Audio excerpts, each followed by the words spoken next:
Actors, we've all got issues, so let's talk about them. I'm your host, Juan Ayala, and this is Actors with Issues.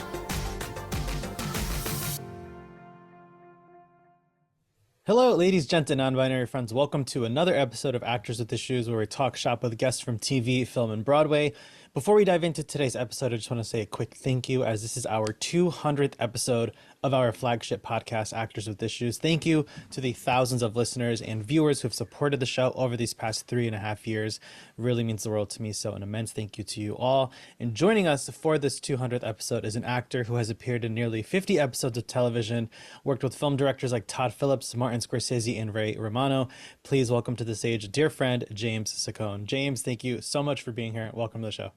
Wow, thank you for having me. I really appreciate it. This is quite an honor. And on the 200th episode, I've been following what you've been doing for a while now, and it's good stuff. It's an honor to be here. Thank you for having me. Thank you. So born and raised right here in New York City, you got started very young.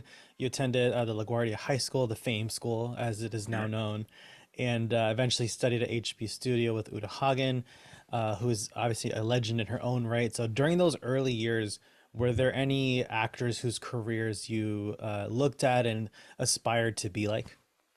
Well, it's interesting to say that. I went to performing arts for music. I was a musician. I was about 10 years old, and I had went to a place which was called Brighton Beach Bats in Brooklyn, and they had a concert. It was a fellow by the name of Lionel Hampton who performed. Lionel Hampton was a tremendous jazz musician, xylophonist. He played percussion, keyboards. He was a legend back in the I would say the 40s, 50s, 60s. This was probably the late 60s or early 70s, probably early 70s when I was exposed to him, and it blew me away. And I snuck into his dressing room and got an autograph from him, and music had inspired me. And then I started playing the trumpet. And I started playing the trumpet right about then in like 5th grade, 6th grade. And I was pretty good at it, and I was dedicated and committed. And I won a couple of scholarships to go away to summer camp for music. And then eventually I found myself in performing arts high school, which at the time they had 3 disciplines. It was either music, dance, or drama. And the way that school worked was all of your classes, with the exception of like 3 academics, were either whatever your discipline was, if it was acting, dance, or music. Mine was music at the time. But I started then going down with a couple of the actors in the school. I would go down to HB Studio where Uta Hagen was teaching back then. It was a long time ago. So my influences were really music at first. But there was an actor who who had gone to the school. There were a couple of famous actors there when I was there. Danny Bernstein was there. A couple of Issa Morales, which you guys know, for Issa's been in. He was just in the new Mission Impossible, and a ton of stuff. He was there when I was there. But people who had gone there before, they had, was largely spoken about in the hallways between periods, like Liza Minnelli had gone there, and of course Al Pacino had gone there. But Al had dropped out. So the big talk and the big, misconception was, hey, well, if Al can drop out of high school, make it, so can I, right? So I left performing arts, and then I obviously went back and filled that void, and then went on and went to college and got a couple of graduate degrees in that. But so Al was always just going to that school, it was just that everybody spoke of Pacino. But nowadays, later on, as actually being an actor and going back and taking a stab at it professionally in my adult years, like in my 40s, is when I kind of revisited what is it I really want to do in life. That sort of thing that a lot of us go through. I feel like I should be doing something different. And I wanted to go back and, revisit the arts, which I kind of abandoned after high school, kind of faded out for me, which I did. But, Pacino is like, if you ever look at any of the talks with Charlie Rose, he's just magical to listen to him and his interpretation of stuff. So Pacino is definitely one of the great actors who influenced me, and also as an Italian American, Robert De Niro, who I had looked up to very young, and loved his work as an actor, and that he played a lot of mob roles and some of the greatest stuff, of course, The Godfather and Cape Fear, some interesting roles. And full circle, I got to work with De Niro, I'm in 3 films with him, but actually got to work with him on a movie which I shot this last year, directed by Barry Levinson, which is called Wise Guys, but they just changed the name to Alto Nights. And this is actually the vision board. So when I was auditioning for it, which you may know or may not know, that a lot of times these big films, like I was in The Irishman, I got to work opposite Pesci. I didn't get to work opposite De Niro in that. But a lot of those films is kind of like everybody reads the same part. And then they kind of decide, who's going to get this little part, who's going to get that little part, because most of the bigger parts are promised out. So when this opportunity came to me to read for this part, I figured it was the same spiel, it's like, yeah, everybody reads for this. And then they're like, yeah, hold the dates. And then you get like, Right. Mobster #2 or Heavy #3, that sort of thing. Yeah. But they kept coming back, and and then finally one day they say, hey, is he available to come in next Friday to do a chemistry read? I'm like, chemistry read? Well, who would I be chemistry reading with? It would have to be De Niro, because he's the one who's chemistry read is generally when you read opposite the actor who's already cast. Right. So I did have the beautiful opportunity to go in and do about 25 minutes of scene work with him. I was up for number 5 on the call sheet. And then they had me go in again and again. And then I went in with him. And then they had me read for, he's playing 2 characters and needed a rehearsal partner. So I went in, like, kind of auditioned for that part, read 4 scenes with him. So that probably my acting career, that was the best thing, was just to go in and do scene work with him, with Barry Levinson there and the casting director. And I wound up not getting the number 5 on the call sheet part, but I wound up getting a significant part where I worked. I'm playing Carlo Gambino in that, who is a true mob character in that film.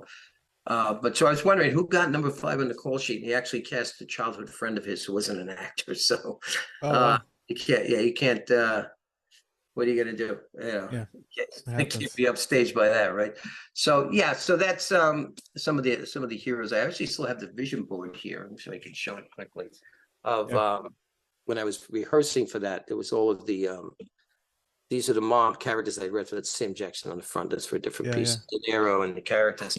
So when I when I rehearse and stuff, particularly with that, I just try and get connected to the actors. And there was a lot of real characters mentioned in the scenes. So I wanted to know who these real characters were. And so I had researched all of the characters who were mentioned, and try to learn as much as I can about them and their history and their time and their experiences and all their ages and stuff. And I was all of the actors who were kind of cast, all the actors who were mentioned, were all in their 50s. And De Niro, as we know now, is 80. So they kind of aged the movie up. And indeed, people back then looked older. Like, people today at 50 look young. People at 60 look young. Whereas years ago, people seemed to look older at those ages. So they kind of aged the movie up a little bit. But a tremendous opportunity to do that work. And we shot it in Ohio. I went back and forth about 6 times back and forth to Ohio to work on that. So it was a pretty good experience. And that was supposed to come out in February, but they just moved the date back. So we'll see on that. Any event. Go ahead, Juan. I know I'm talking more than you. It's your show. You're supposed to be talking. Go ahead. But you're the guest. It's interesting. You mentioned, with moving the dates and such. Of course, there's still the ongoing, SAG-AFTRA strike, and prior to that was the WGA strike and all of that. So what would you say has been a pretty key takeaway during the strike and having this time to sort of ruminate and all of that? That's a good question. I mean, as you know, I have an acting school and I teach actors, and I get a lot of actors on TV. A lot of people I saw this as an opportunity to get better, to do more, work harder. I mean, before this, we had COVID. And it's interesting. Everything I ever booked was from going into a room. I'm an East Coast actor. I'm, from New York. And so it was always, you go in, the casting director, you get a call back with the producer or the creators. Like, that's how I booked Joker. I went in, had a call back with Todd Phillips. And that's how it works. But once COVID happened, like, I knew, because I know other markets like Atlanta was almost exclusively self-tape, and LA was kind of a mix.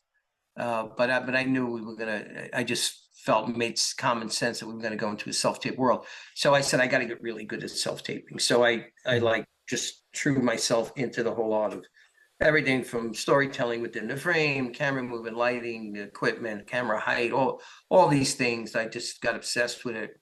And I think I booked 13 things since COVID, all from tape.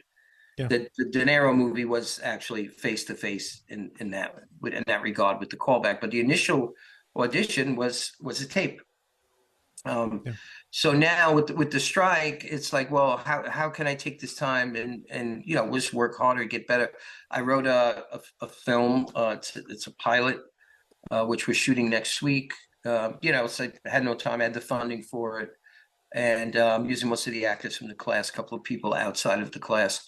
But I'm excited to do that again. And it's funny because, as you mentioned earlier, I'd worked with Ray Romano in his directorial debut on a film called Somewhere in Queens, and he wrote that during COVID. So, you take these opportunities, to make lemonade out of the lemons, I guess you can say. It's been difficult for a lot of actors to stay motivated when there's no auditions coming in, there's nothing going on. And I see a lot of people had kind of shied away or not as active as they should be, or they would like to be. I was fortunate to do an interim agreement pilot that was approved right before, right after the strike happened. We were one of the first ones to get approved on that project. And before that, I have a contract that they're doing a film about Bob Dylan. Timothée Chalamet is the lead, and I had the contract, and then the strike happened. So that's kind of like, I'm still their guy, but we're waiting. So it's a tough one, and I think there's a lot of mixed feelings with the actors with this and with the union. I have my own feelings about we're taking to the picket lines. I've been on the picket lines. We want more, we want better, but we just always hope that the union has the actors back and then they have our best interest. For those of you who don't know, right when COVID happened, they had cut medical, the tier 2 medical threshold. They just eliminated it. So a lot of like background actors or smaller actors who would make $17,000 a year or more would be able to get their medical. I do get my medical through the union. I've had it consistently for the last 6 years. But when you get slowdowns like this, you have to worry you're going to make your threshold, your earnings threshold. It's like it's a little under 27,000 right now. But when they had that second tier, they just eliminated it, and a lot of the actors suffered because they lost their medical and some other things that they changed, which weren't very actor friendly. So I just hope that with this strike, I understand we're fighting for wages and residuals and AI, but I just hope it's really has the actors at the forefront. That's a concern with a lot of folks. So we just hope that that's what the results will be. Yeah, absolutely. It's been really interesting reading so much, as my sort of a day job is as a journalist, and I'm sort of the sole entertainment, or one of the few entertainment sort of reporters that we have. So reading up on it, writing about the strike, and speaking with folks about it has been really interesting, sort of getting that knowledge and that background on what it is exactly that has been sort of causing the stalemate that we've had, and where they're budging, where they're not budging. And it's been, of course, like everyone else, it's incredibly frustrating, but it's like, okay, we'll hold out as long as we have to. But like you said, sort of just making sure that. Well, one of the things which I'm sure you saw was that, the union wanted $1 per subscriber from Netflix, but there's no indication of how any of that money is helping the actor. So, is it a trade-off for what the actors aren't going to get, but the union will take that? Like, I just, I don't know. It should be about what the union is going to get. Now, I will say this, residuals are a very big part of an actor, any working actor's, base. As Juan said, I've been on TV over 50 times, or whatever it is, the films and that. So how it works, for those of you who don't know, is, the network TV generally would pay the most in terms of residual. And let me backstep that. Studio films would always come in with the most lucrative residuals. Like, pull a few out for you to show you. Joker, the first year it made $1 billion, and I made like 50,000 in residuals. Well, So if an actor does 50 things, now that's an exception. It's not, it's not the norm.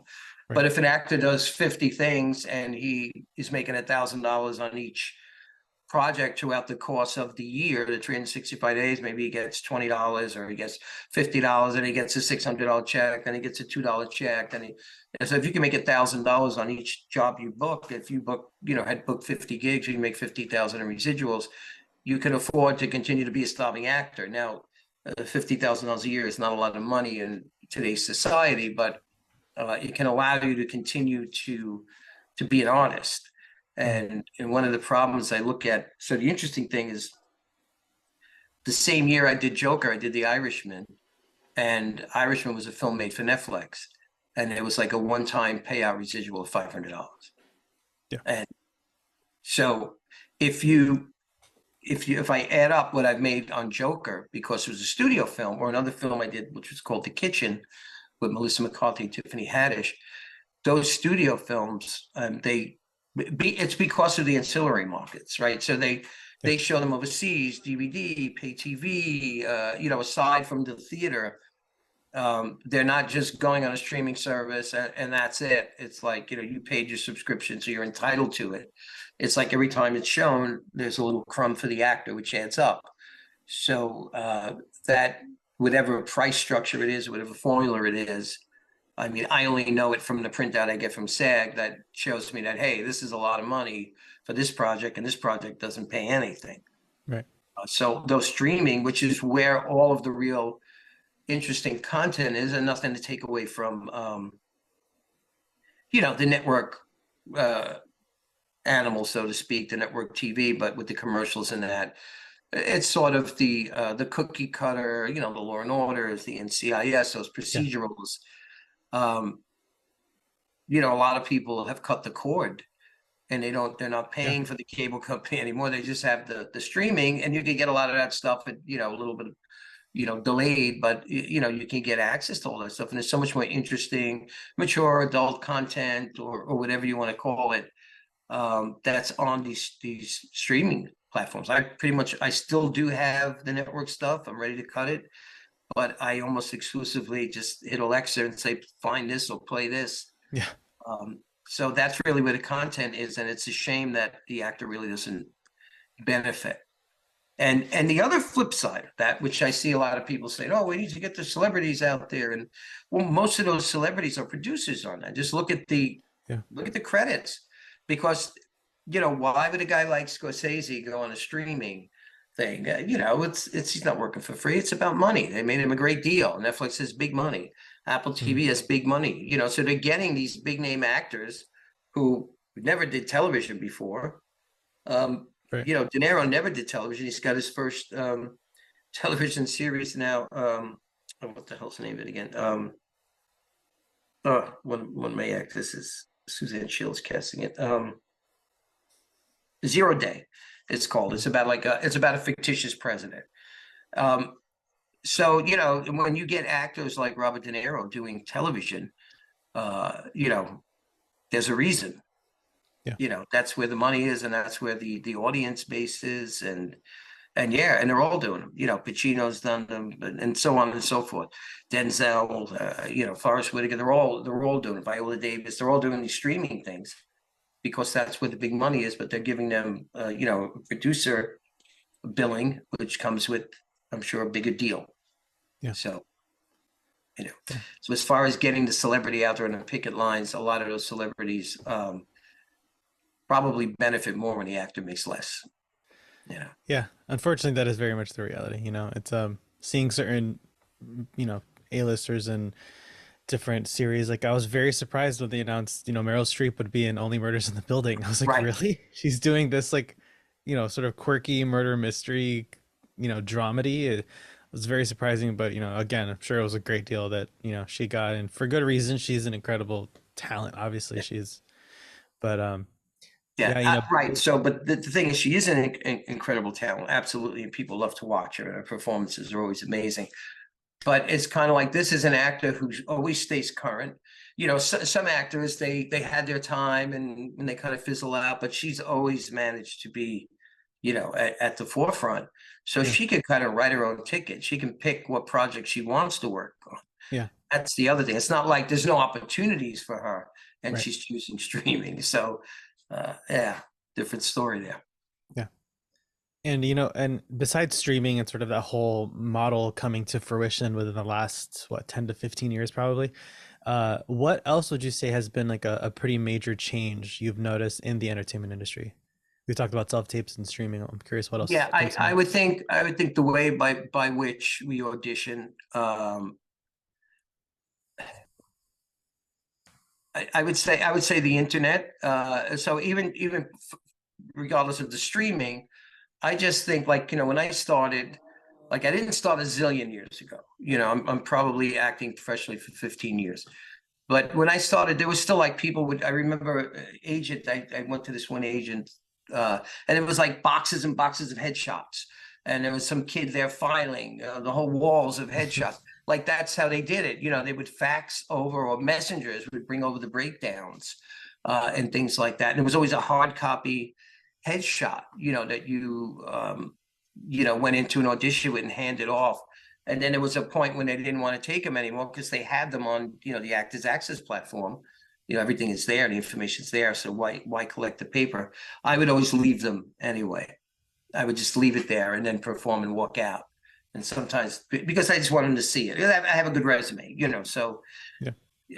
yeah, you know. But that the way by which we auditioned, the resume, the whole way technology has changed the process, Mhm. right? So, and it's not only the self-tape, it's like, you know, the Actors Access platform, they have their own virtual audition. So Right. generally we audition three ways, right? We audition through self-tape, we audition virtually, let's call it a Zoom or whatever platform it is, it's a virtual audition, and then we have the in-person. So those are pretty much the three ways we audition now, which that was never really the way. And there were, I remember speaking with Kathleen Chopin from Bull when COVID had happened, and she was still casting when she was casting the show Bull at the time. She was just casting people like who she knew, because, you know, based off reputation, Yeah. even for like the smaller roles, actors she had either called in before, but because a lot of these old school casting directors like John Levy and that, they're, you know, they want the actor in the room. They want to communicate with a person. Like, they're not so hip on this self-tape thing. It's Yeah. just different. Like, in my opinion, the good casting directors are more concerned with the humanity of the individual and not so Right. much the acting. Yeah. They want a person.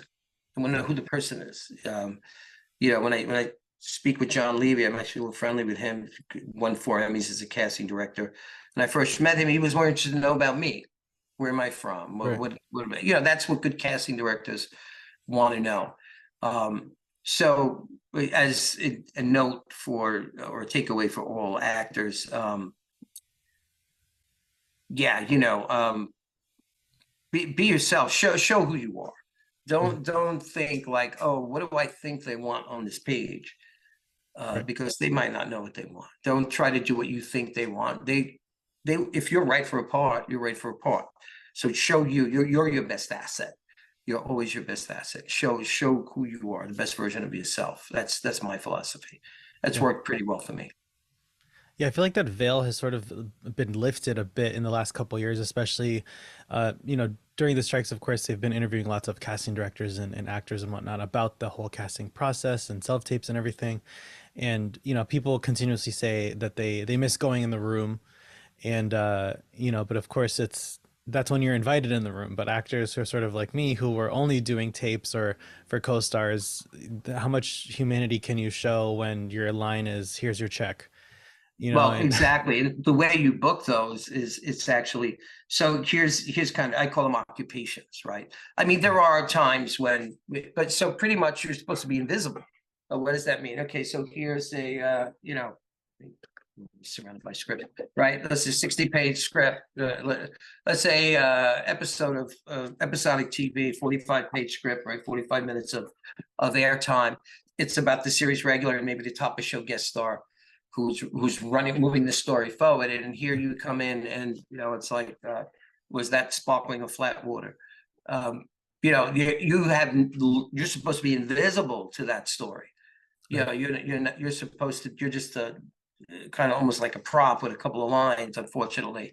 So the way you book those is by really doing absolutely nothing. I know actors are like, they're trained for years, 5 years, 10 years, and they learn all this stuff in acting school. Where is my spine? What is my moment before? What am I fighting for? And it's like, here's your water. So the acting school stuff, when you get those occupation co-stars, like that doesn't apply. That stuff really applies more for the guest star arcs and bigger roles that you're developing. So just kind of separate that. And then, of course, the series regular is always the big question of, so we're in a visual medium. A lot of people don't realize that. Like, you have to be interesting for the screen. I work all the time because, I'm a New York guy, right? It's who I am. I can't hide it. There are a lot of people who tell me I should pay the money to learn how to lose my accent. But every casting director tells me, no, that's why you work, because I'm who I am. I'm like, I can't be anybody else, right? We're in a visual medium, so you have to be interesting for the screen, right? Who we want to watch on TV. It's not who do we want to, hear say words. So it's, who you are. It's a visual medium. That's really what it is. And that's why booking the series regular, I mean, the greatest tool that an actor needs to have in their tool shed is luck.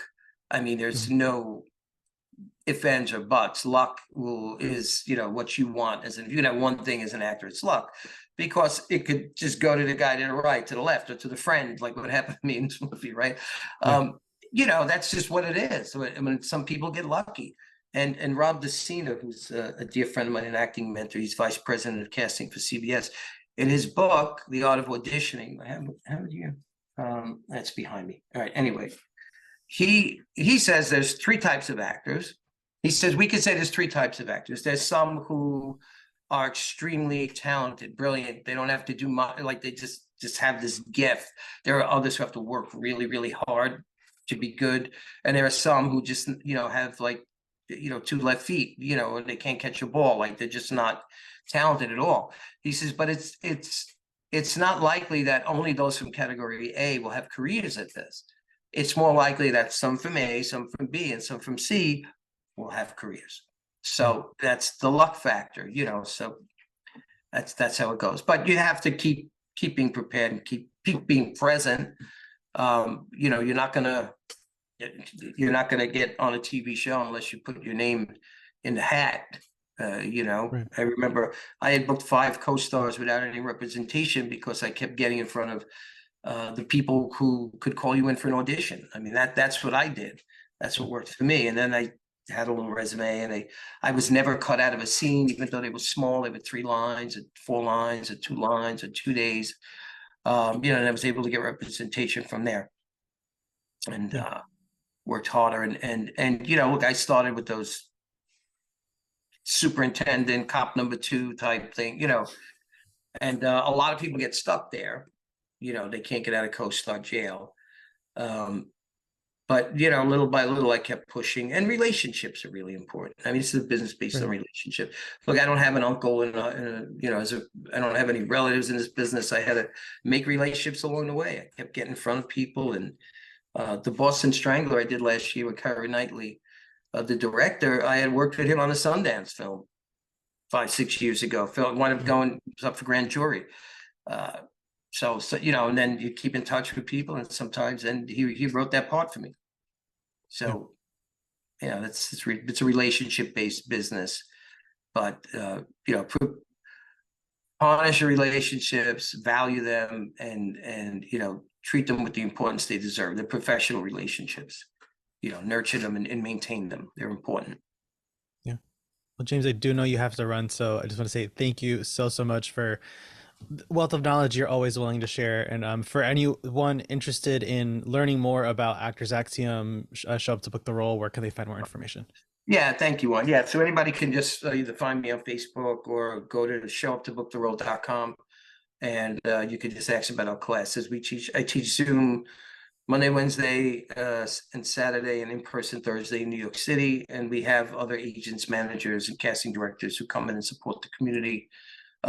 We're a community. I like to think of it as a community, not so much as like a acting school or acting teacher. We're all actors, and we all have the same like-minded vision, to book work. So Yeah, and it's a tremendous community. What you've done is really been great. I've whenever I've sort of put my casting director hat on and done Zoom readings of a friend's play or a pilot or a short film, always turn to that group, and just such a great group of, like you said, like-minded artists who are putting in the work and want to move forward, and are always grateful for an opportunity to read some new material and shop a character like that. But yeah, again, thank you, James, so much for joining us today, for being our 200th guest. And to everyone listening, make sure you head over to our YouTube channel, subscribe for some of our exclusive content. We have bite-sized interviews, and full episodes are available on Spotify, Apple Podcasts, wherever you get your podcasts every Monday.